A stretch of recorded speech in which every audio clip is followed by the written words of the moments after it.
How to change your preferred restaurant in McDonald's app. Hello guys and welcome back to the channel. In this video, I'm going to show you how you can change your preferred restaurant in McDonald's app. So let's get started. First of all, you gotta simply download the McDonald's application on your mobile device, and once you do so, you'll be prompted to sign in or sign up. If you already have an account, simply click on sign in, log in with your credentials.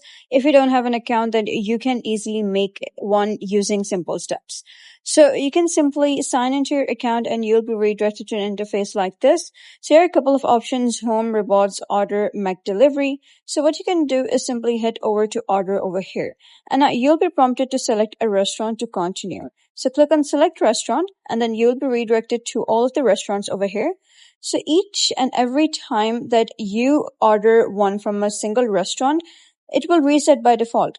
So it's not basically any preferred restaurant that is going to be hardwired on this application. Every time you make one order, it will reset to the default one. And then you can simply head over and select the restaurant again to make a purchase. So you can simply memorize where your restaurant is, just memorize the location, and every time you wish to, order, you can simply search for that over here and select it. So that is basically how you can change your preferred restaurant in McDonald's app. So if you found this guide helpful, give it a thumbs up. And don't forget to subscribe for more helpful tutorials. I'll see you in the next video.